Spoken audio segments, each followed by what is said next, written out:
You sit there in the dark, scrolling past the noise, telling yourself it's all just stories, just another late-night rabbit hole, just another voice claiming the sky is not the limit, it's the ceiling. But 27 years ago, something sat across from a man in Sweden and spoke without blinking. She called herself Lacerta.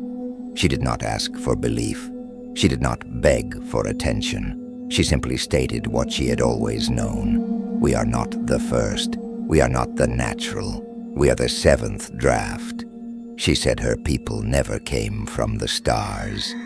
They never needed to. They were already here when the surface still belonged to them, when the sun was still something they could look at without flinching. Then the sky turned against them, and they went down, not into caves, into cities, domes, artificial suns, fusion veins running through stone, older than your myths. They mastered the dark the way you mastered fire, because they had no other choice. And you were introduced, not created once, revised, tested, reset.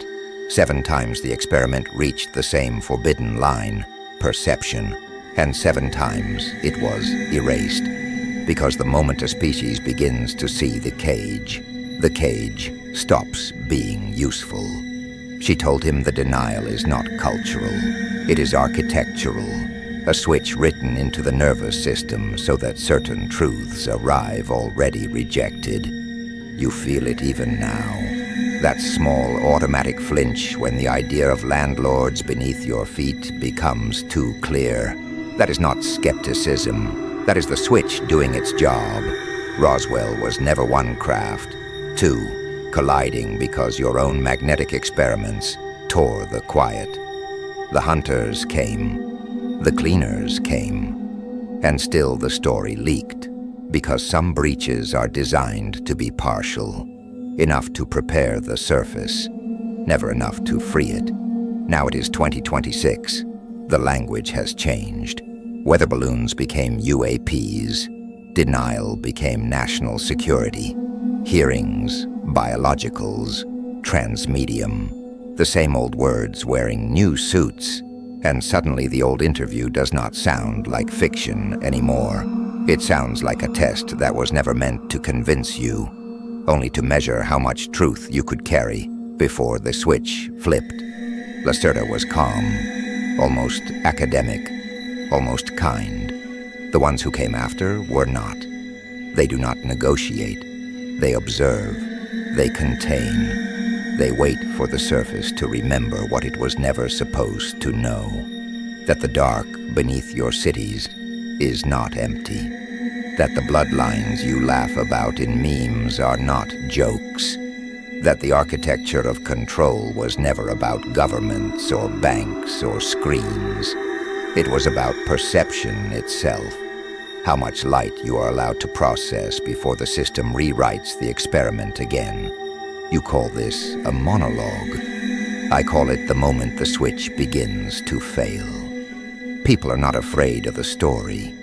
They're afraid that the story is the only part that was ever true. And once you feel that, really feel it, there is no going back upstairs.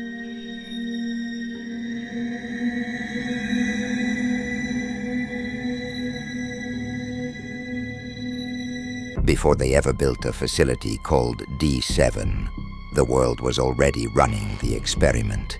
Every day we feed ourselves images of bombed streets, starving children, bodies under rubble. And we keep scrolling.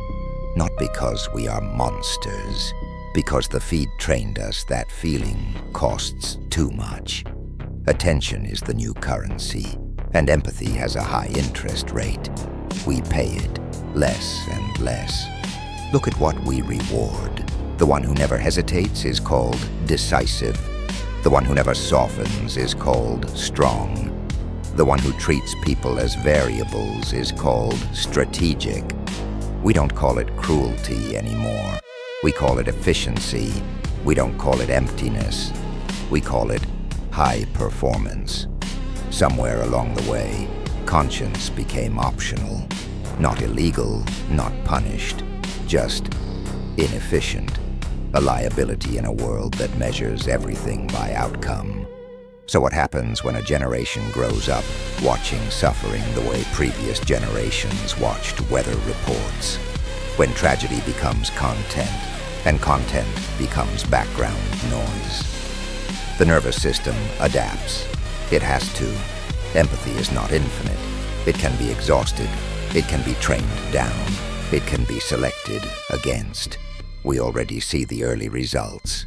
People who can watch real pain without flinching. People who can optimize a decision while someone else pays the cost. People who feel less each time and function better for it. The facility never needed to exist. The algorithm was enough. The culture was enough. The incentives were enough. Cain isn't coming. He's already here. In the ones who learned early that mercy slows the mission, that guilt is just delayed data, that the child in the rubble is not a person if the objective is still unfinished. And the quiet part is this: the system doesn't even have to force us. It just has to keep rewarding the ones who feel less. So the real question is no longer whether tomorrow's humanity will have a conscience. The real question is whether conscience still has a place in the scoring system at all. Because if the world keeps selecting for the ones who don't stop, then the ones who still stop will simply become the ones who get left behind. And one day we will look up and realize we didn't lose our humanity in some secret lab. We just stopped choosing it.